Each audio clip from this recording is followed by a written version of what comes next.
I hope you will continue to excuse me for that, because we're going to discuss about an important topic called gratefulness. I won't ask you to be grateful, but you will. Thank you and welcome to everybody. Om Hari Bol and Hare Krishna. Okay, Maharaj, so you please start your class. Everybody, please be attentive. We are continuing with the subject of gratitude, and we are very grateful that Maharaj. Thank you. Just recapping a little bit what we discussed last time, in case you've already done it. Wonderful. Quickly, just we try to analyze what exactly gratitude would be. And we actually started by thinking about ungratefulness. What is the definition for that? So that it was a better way of arriving at what grateful could be by default. So, oops. Yeah, and then we also discussed a little bit about Kunti Devi's prayers and the deep meaning of the gratefulness that she expressed to Krishna. And we saw that different layers of gratefulness that we could read it as. So we sort of try to understand what really gratitude is. I want to actually today ask you to do some practical work, also reflecting deeply on some of these things. But before that, I'd like to just clarify what exactly we have understood or trying to understand. In the sense that, you see, when we speak about gratefulness, when we speak about being in, a mood of gratitude, there are several things in this world. We spoke also last time about material gratefulness, a quid pro quo, that I do something for you for your sense gratification. You do something definitely for me, for my sense gratification. In this way, the world moves ahead, because people speak a lot about gratefulness. Be grateful for actually getting the material benefit that somebody has given you and try to return it in gratefulness. So most of gratefulness expressed in this world is about something material that you've got for making your life a little better in this world. But I want to speak about gratefulness to you today in 3 levels. One is material. The other one is spiritual. And the other one is even more than that, devotional. We want to just analyze it in this way. And I want to bring to you certain instances. You see, in the material world, like I said, there are favors that you get, and you return those favors. And you would say that I have been grateful and I've shown my gratitude in this way. So you feel you have done something because you feel indebtedness. And that type of indebtedness is something that you can exchange pretty fast, because something material is quite easy to do. Prabhupada spoke to us about also another level of gratefulness. He spoke to us about a spiritual level, how you can always remain, and you will always remain indebted to the Guru. Because you can never repay. You can never repay an amount of service that the Guru would have done to you in terms of bringing knowledge to you, in terms of giving you Krishna consciousness, etc. But let's speak about the knowledge aspect alone. If in this world, when you actually exchange knowledge, be it material knowledge or even spiritual knowledge for that matter, Gyan, that's a very high level and a very high value placed on it. especially among those who are intellectually oriented. So that's not something that you can give back so easily. You know, gyan begets gyan type of gratefulness, that you gave me gyan and therefore I give you gyan. So between peers, sometimes there is this type of exchange of realizations and everything. And amongst, especially amongst the Mayavadis and the Brahmavadis and those who are into Gyan, there they have a tremendous amount of information available that actually extricates you from the material realm. It actually gives you liberation. You're free from the influence of matter. So that's why spirituality, spiritual knowledge is considered to be something very wonderfully great that cannot be easily repaid, especially when the preceptor, when the guru is actually taking great care in grooming you, educating you, edifying you with this knowledge, answering all your questions and explaining, because these are the initial stages of spiritual life, that we have many questions and queries and we get to know what is spirit, what is spirituality, what is matter, what is material life, and it dawns on us very gradually. And we are very indebted to those persons who give us this knowledge, teach us, guide us, like presently you are doing in your situation. Okay, so understanding that, and for those who are indebted in that way for knowledge received, because in this material world you can also get material knowledge and you can become indebted to somebody for material knowledge. But I'm speaking a little bit about the spiritual side of it, which is mostly functioning on knowledge basis. And coming to the point of devotional life, actually, when somebody leads you not just to knowledge alone, but takes you further and gives you Krishna, actually increases your love for Krishna, gives you an opportunity for rendering devotional service to Krishna, that is a different domain. That's a different domain. That type of gratitude is not so easily repayable. It is repayable also. That's the type of level that great acharyas in the Gaudiya Vaishnava line have operated in.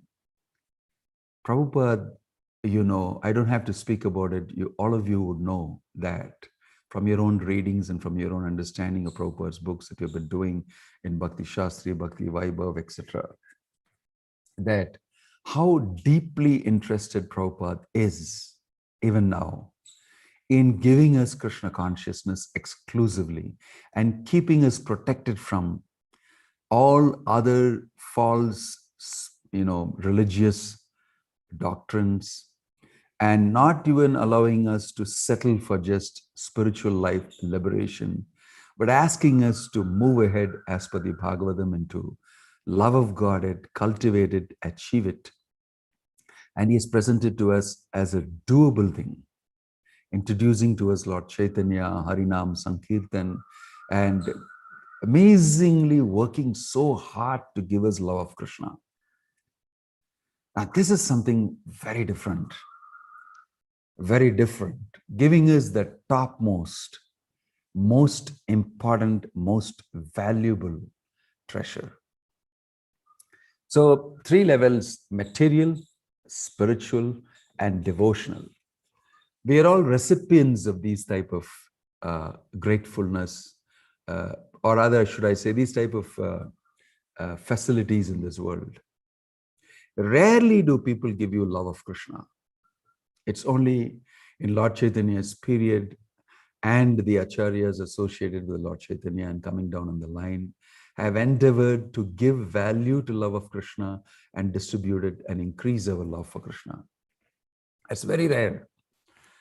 But a lot of them would definitely be, that also I wouldn't say is very common, interested in giving you genuine spiritual life, explaining to you spirit and matter and explaining your identity to you and having you get detached and renounced and, let's say, realized to some extent.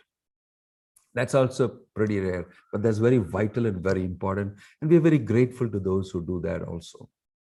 But mostly in this world, we are quick to recognize anything that's material and that's facilitating my life in this world, making it better. And we're very quick to reciprocate on that. We may be a little slow to reciprocate on spirituality. It takes some time to dawn on us that so-and-so has been able to do this to me and give me that light and enlightenment that makes me understand now, after a long time, I'm not this body, I'm spirit soul. Wow, this is true. And at that time, we feel that gratefulness. Just like a child is not feeling instantly gratefulness and expressing it to its mom. It's taken for granted that you have to do these things for me, and the mom is working very hard, irrespective of whether the child is grateful or not. The mother is serving the child. And over a period of time, after a long time, after the child has grown up pretty well and maybe even gets married and has children, does it dawn on him, I must be very grateful to my mom. How much it takes for me and how my children don't know what I'm doing for them and what all I did without knowing what my mother was doing for me. Gratefulness dawns a little later in life when you're mature, you're more experienced, and at that time it will dawn on you. So it is something that is paid a little later in terms of gratefulness. And then you have a very sound, close relationship with your parents. I'm very grateful to all of you. I need you in my life. I think you're very genuinely placed. Your love for me is very genuine because you went the extra mile and did these things for me in spite of me not appreciating it, because you knew it's all good for me and in the future I will understand. So you took a great risk and went ahead and did this. So this is gratefulness repaid after a long time. So a child may not understand initially, but later it will, if it's got a little bit of sense and some amount of culture brought into their life. So many times as we move ahead, we are also understanding how Prabhupada is realizing in our own lives and within our society what a genius Prabhupada has been and what he has seen as a great visionary and done things for us which we're coming to know now. Wow, this is why Prabhupada did this. Now it dawns on me. And when you have that particular experience, that particular situation turns up in front of us, we become grateful a little later. Sometimes they're not here for us to physically express our gratefulness to them, right? So, but still, these three levels, I call them, in the material world, we get favors. In spiritual life, we get favors. And in the devotional life also, we get favors. And we go through these flavors. I call them favors and flavors. What do we actually feel in reciprocation? Do we have a grateful flavor in return?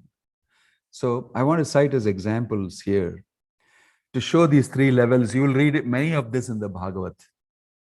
Demigods, you perform homa, yajna and everything and please them, like Krishna said. And they will show back favor to you, a material favor. And you will see that in Bhagavatam, another instance, which is a little striking to me, and I thought I should share it with you. In Daksha Yajna, Daksha's pastime, in the 4th canto, you will see that Daksha insults Lord Shiva because Lord Shiva is my son-in-law. He may be Lord Shiva holding a post as Lord Shiva, but he happens to be my son-in-law. Right? And since he's my son-in-law, he is subordinate to me. And he could see him only as son-in-law. And he didn't want to see him as Lord Shiva, who occupies a position as one of the Trimurtis, because that made him feel lower.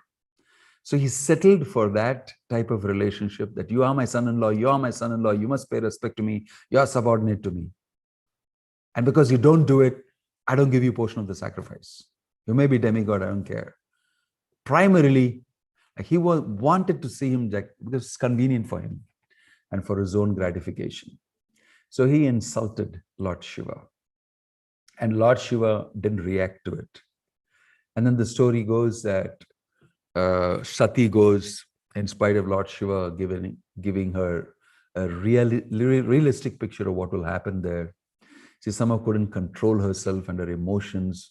She wanted to see relatives, family members, her sisters, her mother, etc., etc. And she thought, I'll make it up with my father. After all, I'm a pet child of my father. That can be made up. But Lord Shiva told her, no, no, watch out. Because the focus is not you, the focus is me. So you're going to be seen in relation to me. And although you're the pet child, you're not going to get what you want now because his mind and mood is something different. But she couldn't take that. She couldn't understand that. So she went ahead and she got insulted there by Daksha, who didn't even care for her, didn't even look at her, didn't even welcome her, acknowledge her presence in any way. But though her sisters and her mother did with great feeling, she felt very hurt. And she said publicly that I don't want this body that's been given to you by me. I mean, given to me by you. And I want to sever that connection I have with you. So she sat there and immolated herself, and famous Sati event happened. And Lord Shiva became so angry when he heard this from Narada, and that he plucked out one hair of his, dashed it to the ground, created a demon, Virabhadra, and had him go and do the needful. And a whole lot of things happened. And Virabhadra cut off the head of Daksha. And Daksha was like literally lifeless. Until everybody went to Brahma, and then they went to this thing, and Daksha got the goat's head. Then he comes with the goat's head along with Brahma. And an amazing thing happens there. Daksha has changed. And he expresses to Lord Shiva, who Lord Shiva takes it very lightly. He says, I know all these demigods are childish, kiddish. So I just wanted to give them a rap on the wrist and teach them what it is to properly maintain certain things. And he instantly forgives them. And Daksha at that time says something very amazing. He says, I'm feeling grateful to you because you punished me. Because you punished me, you looked after me and saved me from offenses. I'm very grateful to you. His heart had completely changed. He had gone through a very amazing lesson from Lord Shiva. And he appreciated that Lord Shiva had punished him out of concern for him, not out of envy, not to, give back what he had given, not because he had lost his wife, any of those things. What Daksha said was, because Daksha himself was feeling very much that he had lost his daughter. Then he said, I was foolish. I didn't understand you and your greatness. But you, in spite of me irritating you, aggravating you, and provoking you, you held your ground. Instead, you actually punished me in a controlled manner without losing yourself for my good, so that I will not be offensive and lose chance. So I'm immensely grateful to you, because that is proven to be right in terms of the mood of Daksha. Because when he went back and he said, go ahead and do the yajna, and in that yajna, when everybody, all the VVIPs were all there, as soon as he offered oblations, Vishnu appeared. The first one he offered, because Vishnu was pleased with Daksha. Why was he pleased? Not because he was conducting the sacrifice very well, which he is an expert at anyway, and he's called Daksha for that. He was pleased because Daksha changed, became grateful, and understood what a great Vaishnava like Lord Shiva was doing to him. He was actually punishing him for his good. And Daksha understood that. This is an amazing portion in the Bhagavatam, which I sort of appreciate very much. that only when you are devotionally oriented can you actually understand the good things that people do to you, which are seemingly bad, especially Vaishnavas when they do to you. That's a telling lesson that we can learn. You see? So looking for the real benefit, if you're looking really for the benefit of Krishna consciousness, then you should not be ungrateful to those who correct you. Like Daksha was not ungrateful that you chopped my head off and gave me a goat's head. He never spoke about it. He rather said that you have saved me from offenses. Plum, exactly, he hit the point. And Lord Shiva obviously would have been happy that, he has got it. The depth of the understanding that Lord Shiva had has been understood by Daksha. So sometimes when the Guru is correcting, doing things, we may not understand. Like that famous letter of Prabhupada, I don't know who his secretary was, wherein he's actually, the disciple is saying, my memory fails me now, I'm not able to remember the names, but the disciple is actually saying that he wants to divorce his wife. And Prabhupada is not answering a solution to that particular. So that secretary is asking, why are you encouraging him like this, because he's asking for divorce? Prabhupada said that he's anyway going to divorce. I can see from the pulse of the letter. And if he does it without my permission, he's going to be very offensive and he's going to lose spiritually, devotionally. So I would rather that I don't allow him to do that, and I sort of sound like I am saying okay to it. In this way, he will commit less offense. So the secretary was very amazed at Prabhupada's depth of understanding and how he went out of his way to save that devotee. This is something that it's an ungrateful world, actually. A Vaishnava continues to do things that are good for people, irrespective of whether they're grateful to you or not. Because he's depending on Krishna. He's depending on Krishna. That's a very important thing to do. A lot of us cannot understand how people have done service to us from our younger days. Our parents, our siblings, anybody else whom you know, your friends, everything. And sometimes because they have their good interest for you in their hearts, they did not mind that you did not express your gratefulness. But if you did, it would have been very good. And they would have understood, great that you understood it. It's such a beautiful, therefore I think gratefulness is a spiritual quality. It is best understood in devotional relationships, where the depth of gratefulness is understood more. When a Vaishnava does a service to you, deeply benefiting you, like Prabhupada is saying, he will commit offense to me otherwise. Gurur avajna shruti shastra nindanam. It's very dangerous for a devotee to do that. I want to protect him from that.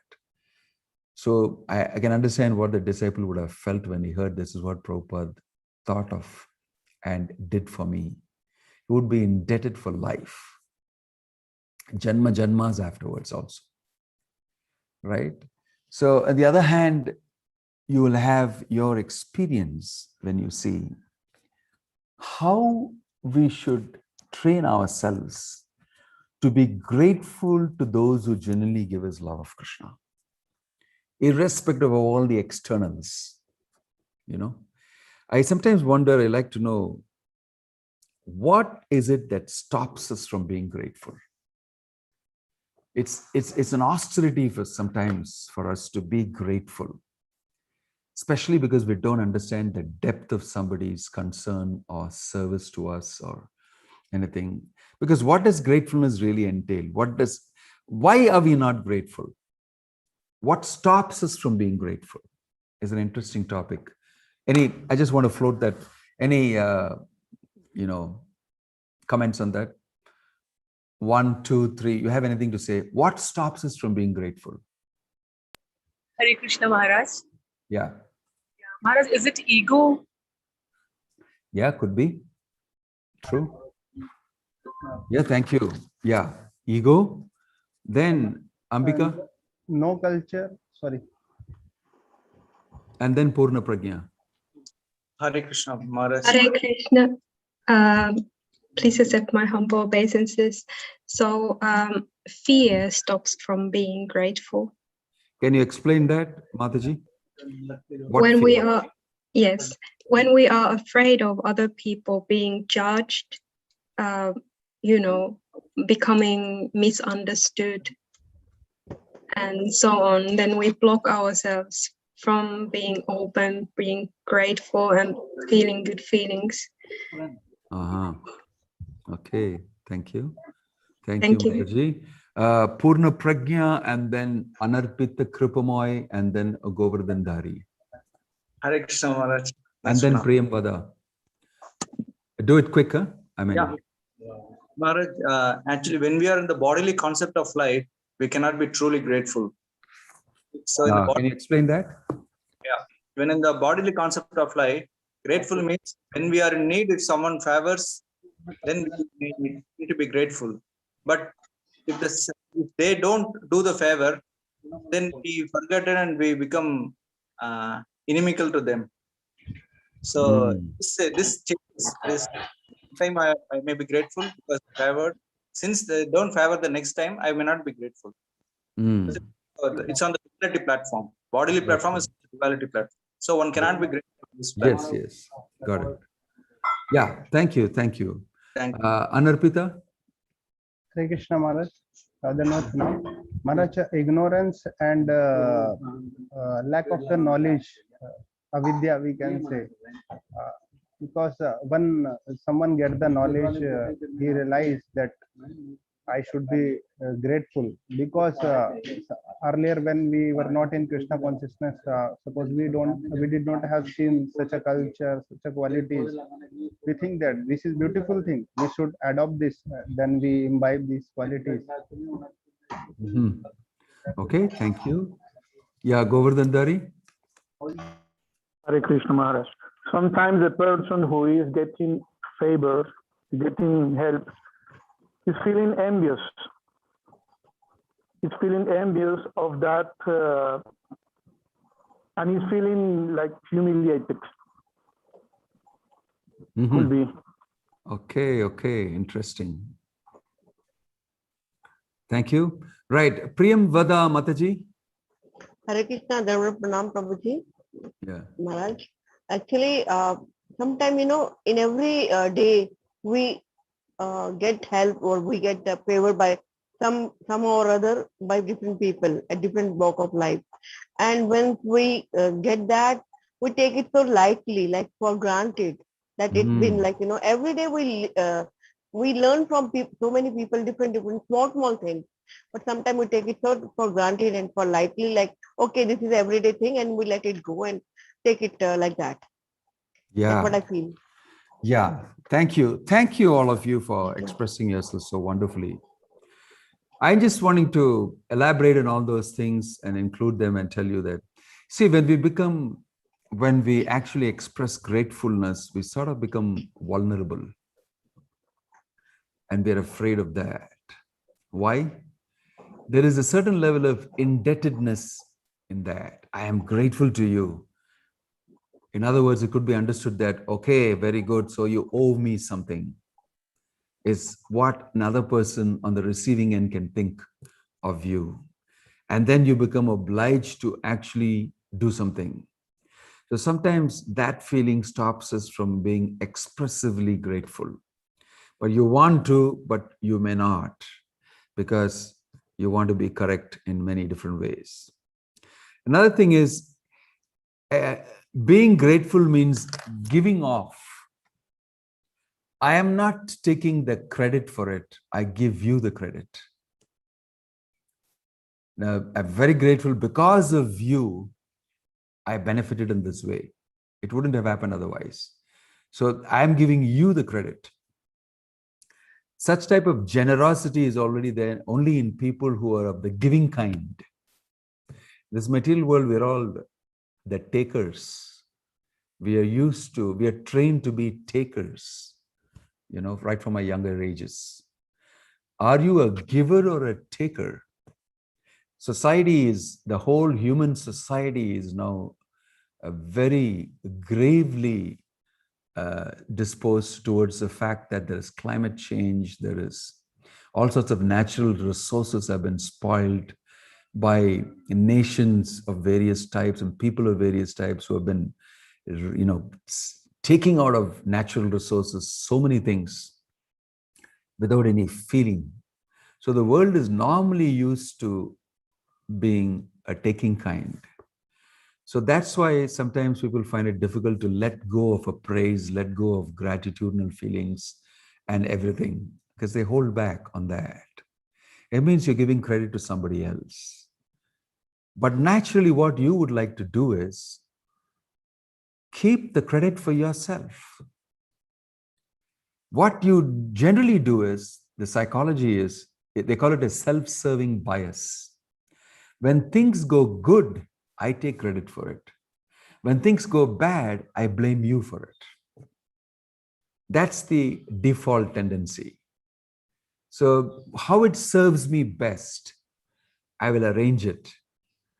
So generally speaking, even if you've done something good and I feel I should take the credit for it, then I wouldn't be so easily disposed to give you recognition or praise or a grateful remark to you.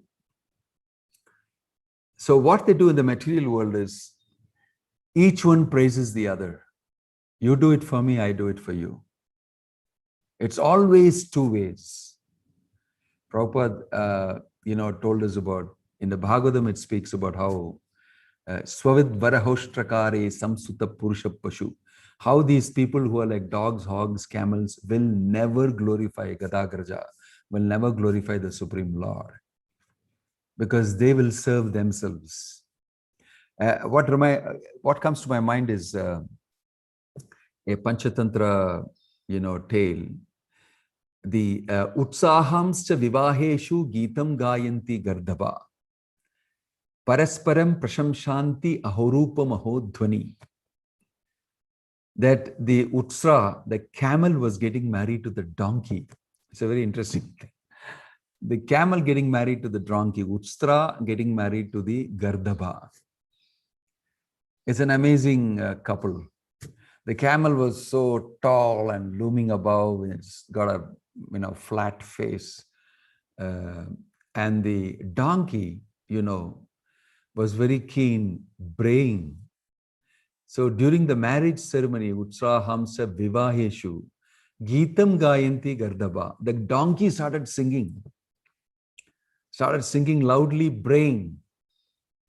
Parasparam Prasamshanti.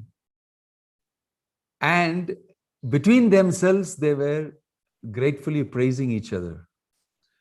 The camel said, Aho Dhwani, what a wonderful voice you have got. And the donkey said, Aho Rupam, what a wonderful form you have got. The funny form of the camel, it's got a long neck and a design in a particular way. So each one praised each other. So in the political world, in the outside world, you'll see they show gratefulness to each other in a very superficial platform, praise each other and get for each other what they need. When we are on that platform of materialistic life, then it's very difficult for us to give a grateful remark to somebody. That having said, if a person is surrendered to Krishna, he finds it very easy to be grateful, very natural to be grateful. That's why I said that gratefulness is such a deep spiritual quality, a devotional quality. He finds it very easy to be grateful. You will see often Prabhupada is feelingly grateful. He's not mimicking something, or he's not just saying it through his lips and tongue. He's feeling, he even becomes emotional. I'm so grateful. In his Vyasa Puja address, the famous Vyasa Puja address, you young American boys and girls, he becomes very emotional. He says that I'm very grateful to you for helping me, helping Bhaktisiddhanta Sri Thakur's mission. You'll see that you can hear him feeling the emotion. Prabhupada is swallowing and he's speaking, I'm very grateful to you. And people were touched by it because Prabhupada they all knew what he went through and what all they went through, and how Prabhupada pulled them through, and how he used them as instruments in Krishna's service. They were very happy. Prabhupada was very happy. And Krishna was blessing copiously. So Prabhupada expressed his gratefulness because he could do that as a surrendered person. He was at every point of time being grateful. One of his, very oblique gratefulness is, just to point out how surrendered Prabhupada was to the situation and to Krishna, and all the time being very humble. Humility, being surrendered, is the right recipe for being grateful. I mean, genuinely grateful. When we have that feeling, we come out with our genuine gratefulness. Especially that is required when we are talking about being benefited with love of Krishna. You see, Krishna himself is grateful. Krishna himself is very grateful. In the Bhagavad Gita, you can see the reflection of that. Ya idam paramam guhyam mad bhakteshu vidhasyati bhaktim mayi param kritva mamayevaishyasi asamshayah nachatasman manusheshu kaschin me priyakritamaha bhavita nachame tasmat anya priyattaro bhuvi. He's expressing in advance his gratefulness. Never will be there one person more dear to me than that person who preaches this knowledge. Ya idam paramam guhyam. What I have told you, the supreme secret that bhakti is the greatest. Whoever preaches this is, I'm very grateful to him. He's very dear to me. I'm telling you in advance that he will become dear to me. I will give him my affection and love. See, gratefulness, even Krishna shows, like we discussed in the last session, how Krishna shows gratefulness to the gopis. So having said that, I want to also point out that there are two types of it. That, somebody is doing something good for you, even though you're not grateful. I call it, you ask and Krishna gives, normally, especially love of Krishna. In Prahlad Maharaj's teachings, you will see that after Nrsimhadev appeared and Prahlad offered prayers, being told by Narada Muni to do so, and Brahma and all of them. So then he expressed himself, and the Lord was so gratefully happy to Prahlad, and he expressed that very nicely by stroking his head. And he was so pleased, but he asked him, ask me of any boon you want. And Prahlad's amazing, mature reply, don't tempt me. Don't ask me to ask for a boon. I want nothing but opportunity for your service and to remain always in love, in bhakti. So please don't tempt me. And the Lord granted him what he wanted. So we understand that love of Krishna is very rare, as mentioned in Nectar of Devotion. And it is given if you ask for it. It's actually given if you ask for it. Nrsimhadev, it's mentioned, dangled another carrot in front of Prahlad. I'm very pleased with you, but I'll give you love if you ask for it. But you can ask me anything you want. The choice is yours. The choice is always ours. And when we ask for love of Krishna, Krishna is very pleased. And if we did ask for anything else, he definitely reciprocates, but he may not be very pleased that you did not ask for what I could give and I want to give to you. I want to give to you. So you don't ask and you give. You ask and I will give. You ask and I give is what is normally Krishna. Because bhakti is mentioned, is very rarely given unless you're very eager. Tatra mulyam laulyam. So Krishna gives if you really ask and you're really qualified to hold it together. But here is Lord Chaitanya. You know, you don't ask and he gives. Mahavadanyaya Krishna Prema Pradayate.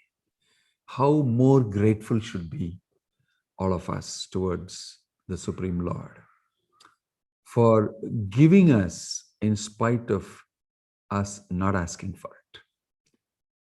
Right? We were speaking about a parent and how he's doing things to you. You don't know what you need. And when you come to know, you'll be grateful. Similarly here, Chirad Adattam Nijagupta Vittam, never before given. Adattam, never before ever given. Nijagupta Vittam, very deep treasure from the deep treasury of the Lord. He's taking Swapremna Namamritam Ati Udaraha. He is taking love for himself and giving it in the form of the holy name. Ati Udaraha, extremely merciful, super merciful, Mahavadanyaya avatar. I know you won't be able to ask for it. I know you don't have any value for it, but still, I want to save you.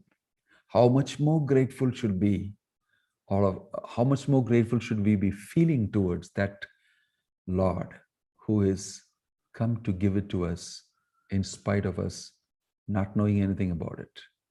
How much more grateful should be all of us feeling towards Bhaktivedanta Swami Prabhupada for carrying out that order of Lord Chaitanya, carrying out that order of the entire parampara, actually in real-time terms, and going at an advanced age and laboring very hard physically, mentally, intellectually, spiritually, name it, from all dimensions, and bringing it to fruition, right? So that grateful feeling for us in this 125 years of Prabhupada's celebration, I think this is the right time for all of us to show it. That you made us aware, sensitized us to love of Krishna. We're so deeply engrossed in matter and the material world. And you have sensitized us to a very subtle, fine, highly sophisticated Krishna consciousness. And so we are immensely grateful. So I like, as a ending point, I like to ask all of you to write down 5 things you are very grateful to Prabhupada for. This is 125 years of Prabhupada, and I'm having this opportunity to talk to you about gratefulness. And I thought that I should focus that on the person who has given us the most in these times. What are the 5 things that you're very grateful to Prabhupada for? Don't write Prasadam, Harinam, Sankirtan, and temples. Don't write that. That's obvious. What is something that you feel very deeply has benefited you? It requires a little bit of thinking, right, from your side. Obvious things we all know, fine. How it is really, what is a deeper aspect that you feel? If you don't want to write 5, at least 3 to 5 you should write. Take a few minutes and think about it and write down and put it up in the chat.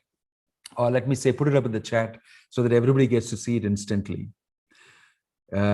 Minimum 3, and you can go to a maximum of 5 things that you're very grateful to Prabhupada for in this year of his 125-year celebration, birth anniversary. Take a few minutes, okay?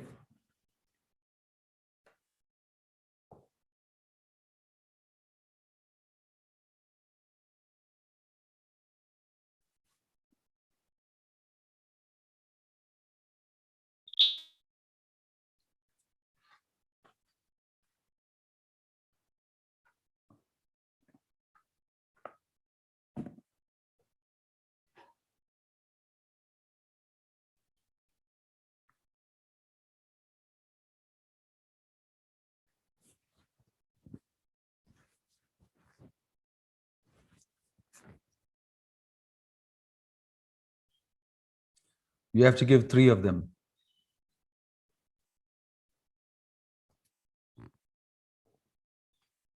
You're all students of Bhakti Shastri and Bhakti Vaibhava.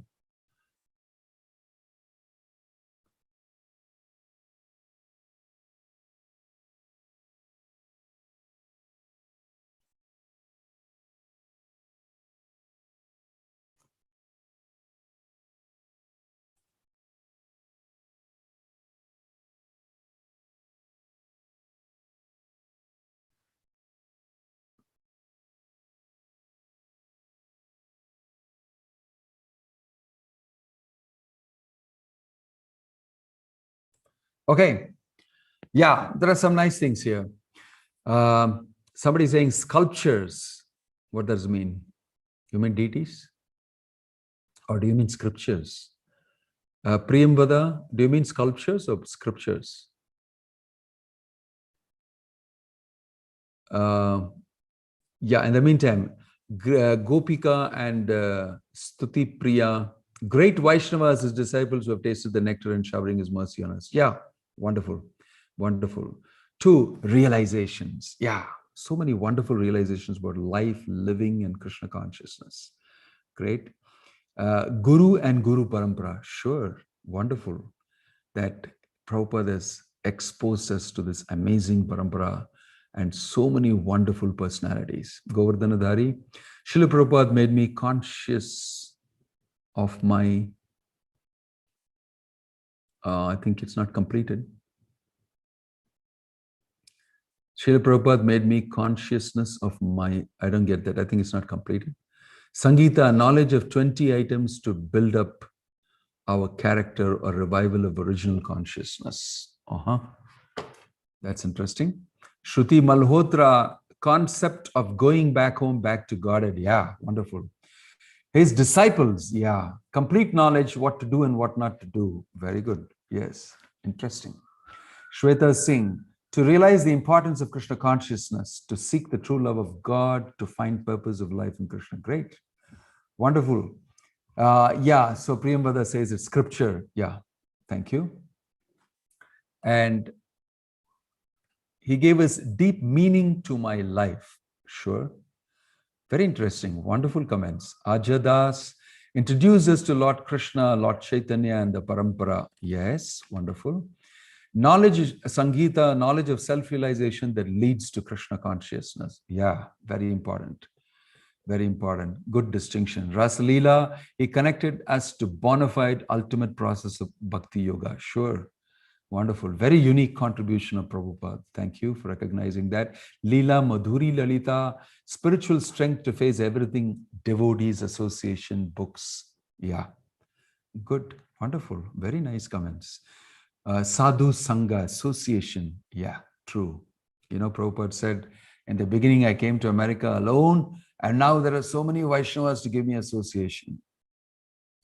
That was so humble of him. Thank you for that, Priyambada.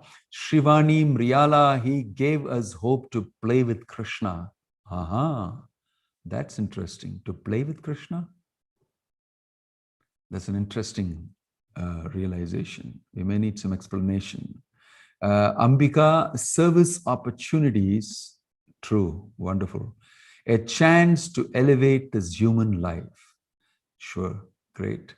For giving his example. Yeah. Very important point. Thank you. Thank you for giving us our spiritual masters. Yeah. Very nice. Thank you, Ambika. Aja explained us in great depths as to how we are soul and our constitutional position. True. Purna Prajna, number 1, association of pure devotees. Yes. 2, education of spiritual knowledge relevant to the current need. Yeah. 3, opportunity to render service. 4, Srila Prabhupada's books, lectures, and the present devotees who impart them as it is. 5, purity of the devotees. 6, to make life valuable by Srila Prabhupada's presence. Wonderful, great points, great points. He made me understand who I am, Amar. Thank you. Govardhan Dhari. Srila Prabhupada made me conscious of my precarious situation. That's very interesting. Very interesting. Yes. We were just hanging around trying to think that everything is fine and the sun is shining and the birds are twittering and life is all good. No, you fool, it's not all good. And if you read the purports of Prabhupada, that comes out on you and hits you on the face repeatedly, wakes you up. True. Thank you, Govardhandari. Amritesh Gauradas, I'm grateful to Srila Prabhupada for the compassion which he has shown in not just bringing me to Krishna consciousness, ISKCON, but to keep me in ISKCON. Very good. For sending so many great disciples of yours who are constantly serving like you, bring your fallen souls unto your lotus feet. Great. Prabhupada's unique and new ways of attracting fallen jivas into this movement. Very nice. Wonderful. Amritesh, thank you. Explained us in depth how Lord Krishna is a person. Right. So you read it all. There are so many beautiful comments here to sum up and give it a wonderful cap. This is a good time to actually deeply feel gratefulness to Prabhupada and experience that and express that.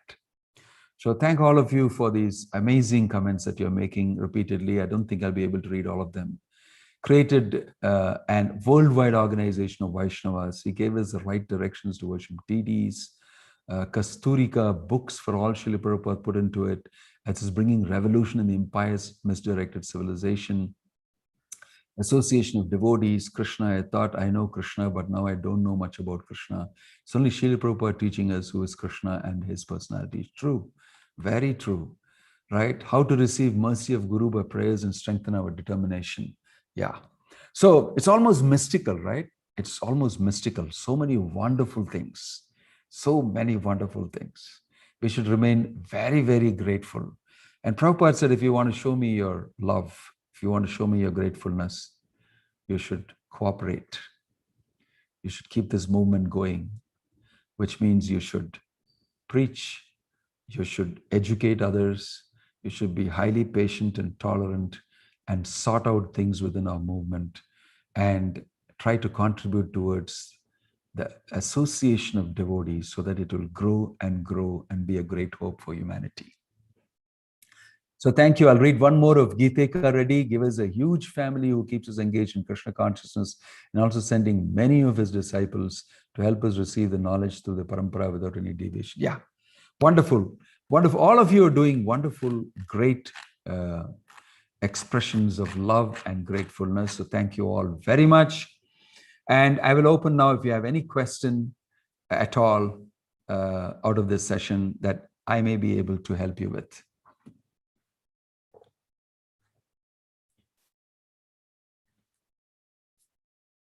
Anarpita Kripamoidas and then Kasturika. Can't hear you. You're muted, Anarpita. Hare Krishna Maharaj. Yeah. When we come in Krishna consciousness, we become so grateful for the people and that our teacher, guide, whoever trained us.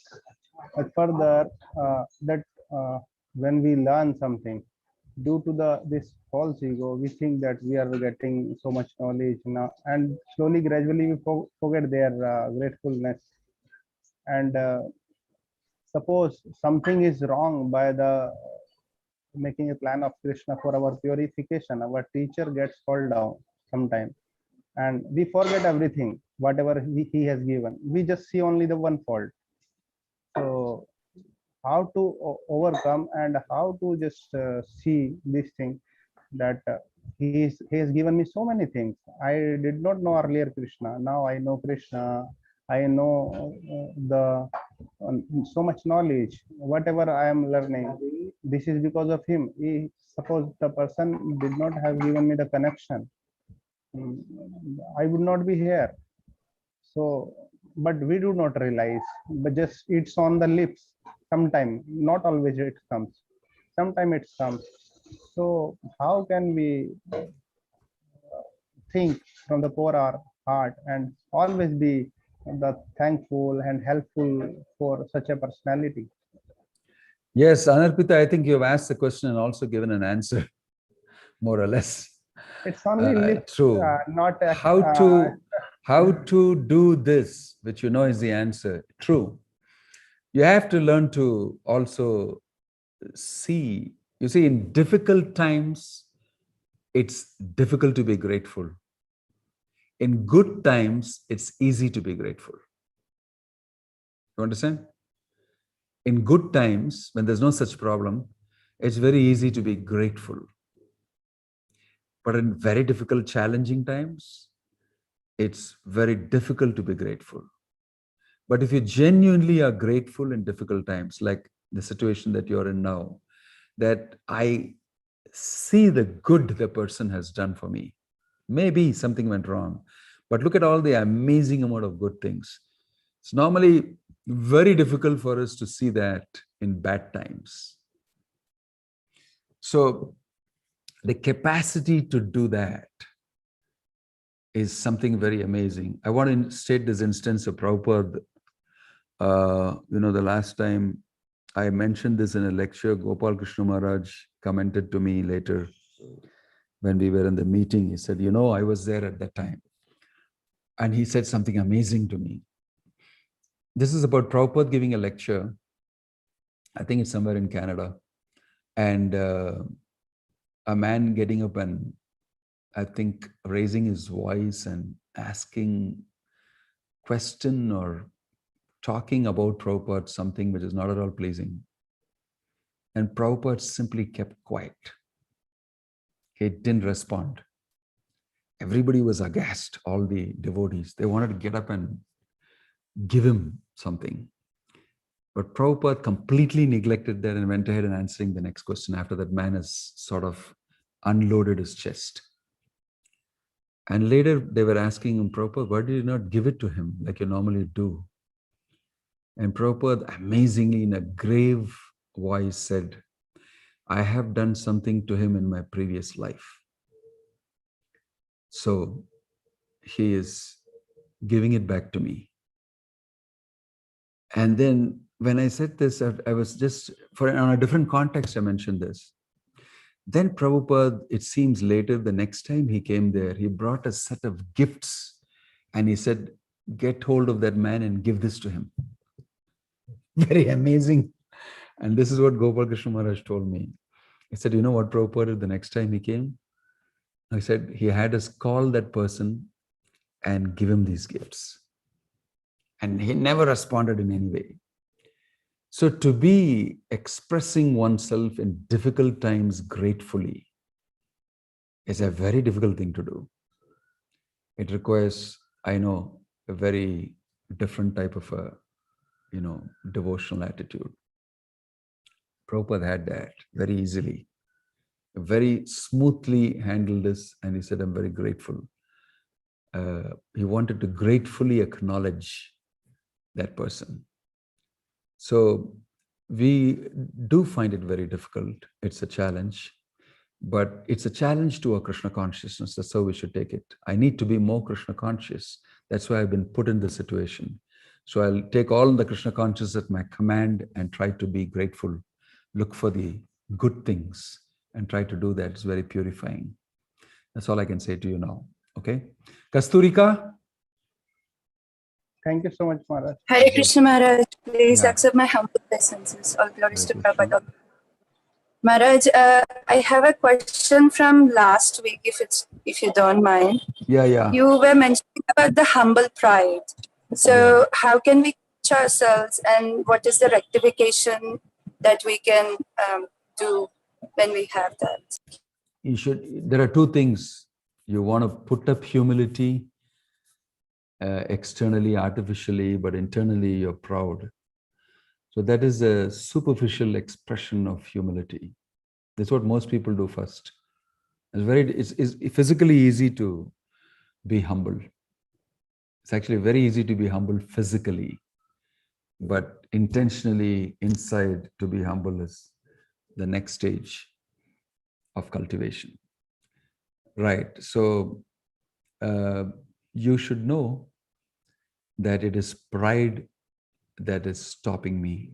You should look at Lord Chaitanya's devotees, especially if you learn from the humility of Rupa and Sanatan.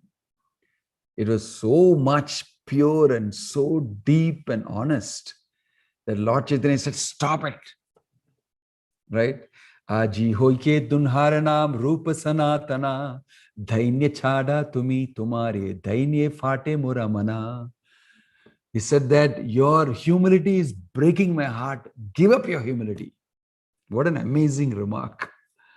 What an amazing remark to be given by Lord Chaitanya. Because they were genuinely so humble. They were literally crawling and holding, straw between their teeth and telling Lord Chaitanya, people are saying all sorts of things about us, but we know we are useless, low class, worse than the worm in the stool. And they were feeling it. They were feeling it. How is it that they're able to do that? Although they are materially very, very opulent and advanced, like Janmaishwarya Shuta Shibhir Yedamana Madapuman, like Kunti Devi says, good birth, opulence, good looks, good, everything good, still they were very humble. We should read more about humility and about humble devotees executing Haridas Thakur and his humility. These are very important if you want to have love of Krishna. Love of Krishna descends where there is complete humility and absence of pride. That's the lessons we learn from all the books that we read of Prabhupada. Wherever there is pride, Krishna sets it right. Krishna sets it right first. Then only you can hold the love of Krishna. Right? So if you really value love of Krishna and you want it, then you should get rid of pride. Why will I spoil my chances of getting the most costliest, most highly treasured prema by sticking on to pride? What a useless, venture that is. So you have to deeply understand what you're losing because of holding on to pride, and how to actually feel deeply. Dainya, prarthana. That is also mentioned, the type of prayer, deep feeling, comes out of deep introspection. And when you perform service in this world in the company of Vaishnavas, that time there is great opportunity to become humble. Humility also has to be something that is, when devotional service is exercised, humility realizations come. It's not that you can sit down and just read Grantha all the time, all the scriptures, and then speak and give lectures and everything. When you interact with material nature in the company of devotees, that time many, many things happen to you. Things come to the fore, all the dirt inside, and you have to deal with it. That's when you can genuinely become humble. In the association of Vaishnavas, by the Vaishnavas' mercy only, we become humble. So these are a few things I can share with you. It's a big topic. Right, Kasturika? I hope that helps you. Thank you so much, Amritesh Gaura. Hare Krishna Maharaj, humble obeisances. Hare Maharaj, Krishna. thank you for pointing out all those things, how we can become grateful.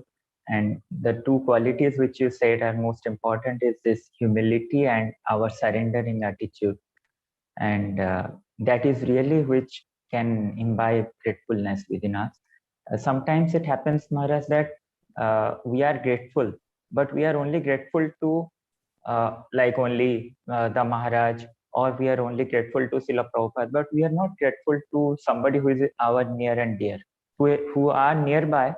We tend to forget them. We are not grateful to them. That means, where are we lacking, Maharaj?